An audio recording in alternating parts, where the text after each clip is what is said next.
Les émotions, elles apparaissent de manière rapide dans le corps émotionnel. C'est bien souvent des réactions spontanées, mais involontaires.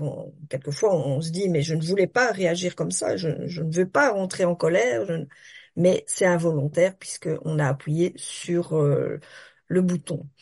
Et disons qu'elles régissent l'ensemble des comportements, comme je vous l'ai expliqué tout à l'heure, de la personne, puisque c'est selon les différentes émotions qui nous traversent que nous adaptons et que nous avons certains comportements. Les actions et les comportements ont pour origine nos émotions avant tout. Et donc, elles sont des facteurs déclenchants. Et comme tu l'as dit, Marie-Christine, il faut en tenir compte, les accepter, les accueillir. Et, et tu parlais d'intensité. Et quand on les accueille, quand on les accueille, plus qu'on les accepte, mais c'est vraiment les accueillir, c'est se dire, OK, elles sont là. Eh bien, les émotions ou l'émotion qui dérange à ce moment-là va déjà perdre de son intensité. Et j'aime bien l'exemple de l'avion. Imaginez un pilote, alors vous, quelqu'un d'autre, peu importe, mais un pilote d'un avion, si il y a une lumière rouge qui s'allume sur le tableau de bord, il peut pas se contenter de la voir allumée. Il va aller voir ce qu'il y a derrière. Ou alors, il y a peut-être une lumière qui va clignoter, puis après, il va y avoir une autre lumière. Ah non, pas maintenant, pas maintenant. Et à un moment donné, bah, que va-t-il se passer? L'avion s'écrase. Eh bien, c'est un petit peu ce qui peut se passer quand on n'écoute pas nos émotions. Au début, elles vont venir nous titiller peut-être doucement et puis elles vont prendre de plus en plus d'ampleur jusqu'à ce qu'on les écoute. Et c'est vrai qu'en accompagnement, il y a des personnes qui viennent me voir et qui me disent, voilà, j'ai de la colère et j'en ai marre de vivre avec cette colère et je veux plus avoir cette colère. Parce que nous avons tendance à voir les émotions de manière négative et à les combattre, pensant que si on les ignore, si on les réprime, si on les combat, eh bien, ce sera la meilleure solution. Non, c'est vraiment important de changer de perspective et d'accueillir cette émotion, c'est-à-dire lui donner l'espace nécessaire pour qu'elle puisse s'exprimer. Et c'est seulement en pratiquant cet accueil de l'émotion que l'on pourra transmuter en énergie positive, ou en énergie positive, ou en énergie qui va en tout cas nous inciter à changer. Je prends l'exemple aussi quand on est en atelier.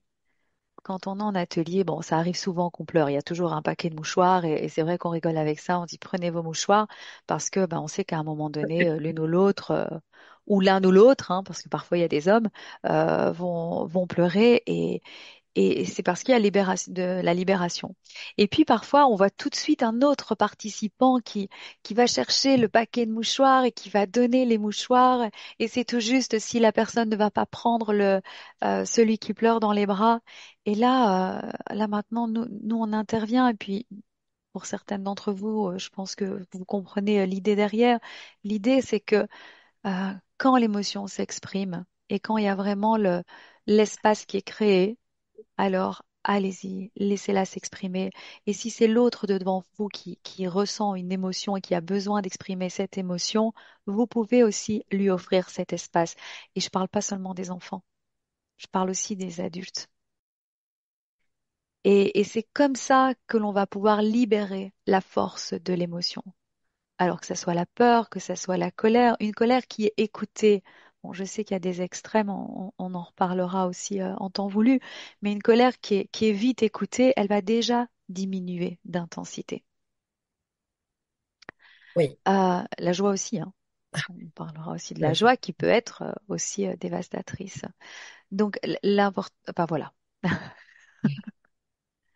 Tu veux dire quelque chose, Non, vas-y. je voulais dire que justement, comme j'avais dit tout à l'heure, il n'y a pas de bonne ou de mauvaise Non. émotion. C'est l'intensité qui est dévastatrice. Forcément, que quand on est dans la joie, c'est toujours plus gai que d'être dans la tristesse, évidemment. Donc ici, on va parler surtout de la montée en intensité de l'émotion. Donc quelquefois, ben, on peut avoir une petite tristesse et puis une grosse tristesse et puis une énorme tristesse, exactement la même chose avec la colère, avec toutes les autres émotions. Et ces émotions peuvent vraiment intensifier leur présence parce que, eh bien, on découvre que, en fait, nos besoins ne sont pas entendus, ne sont pas comblés. Et c'est un peu, je vais vous donner l'exemple, hein, vous savez que j'aime bien donner des petits exemples pour éclairer ou en tout cas pour bien comprendre cette notion. C'est vraiment comme un enfant qui tire sur la jupe de sa maman. Et au début, voilà, la maman est en train de parler avec quelqu'un. Et elle tire sur la jupe, elle dit, maman, j'ai soif. Et la maman n'est pas du tout attentive à cette demande. Et elle continue de parler. Et la petite fille continue de tirer sur la jupe de sa maman. Maman, j'ai soif. Et c'est de plus en plus fort pour qu'on puisse l'entendre, pour qu'elle puisse être entendue et qu'on puisse répondre à son besoin de d'étancher sa soif en tout cas. Donc l'émotion, elle fonctionne un peu de la même façon. Donc au début, maman j'ai soif, un petit peu, et puis maman j'ai soif, et puis maman j'ai soif, etc., etc. Donc tant qu'on n'entend pas l'émotion, elle va continuer à augmenter en intensité. Ça, c'est la première constatation. Et puis, oui, on peut répondre à l'émotion, donc à la petite fille, et dire, oui, je vais te servir à boire, mais laisse-moi continuer ma conversation. OK. Donc la petite fille est entendue. Elle va attendre patiemment qu'on la serve. Eh bien, l'émotion, c'est la même chose. On peut l'entendre, je vais dire l'accueillir. OK. Reconnaître qu'elle est là. Reconnaître qu'elle est là et on peut lui dire, OK, je t'ai entendu et je vais m'occuper de ce qu'il y a en dessous. OK.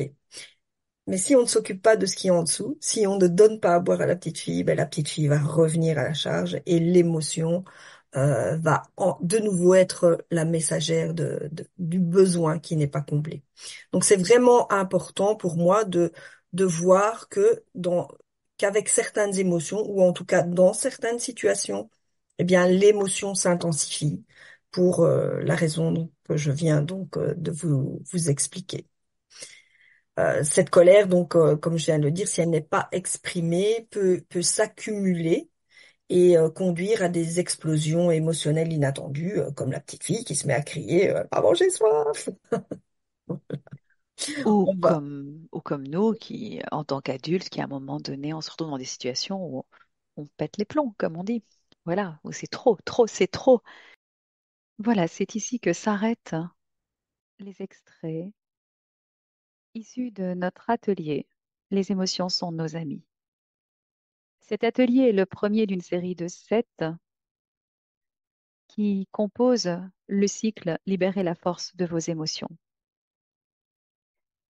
Si ce contenu, bien que réduit, vous a séduit, s'il a résonné en vous, s'il a éveillé des questions aussi, s'il vous a donné des pistes, eh bien, je vous invite à aller plus loin et peut-être à écouter le replay de cet atelier dans son entièreté, qui est disponible dès maintenant. Vous trouverez le lien pour y accéder dans la description sous la vidéo. Et puis, pourquoi pas nous rejoindre pour ce cycle complet puisqu'il y a encore des séances qui sont prévues et c'est toujours un plaisir de partager en live. C'est en live que l'on répond à vos questions, que l'on vous écoute aussi. Au plaisir de vous retrouver. Merci de nous avoir écoutés. À bientôt.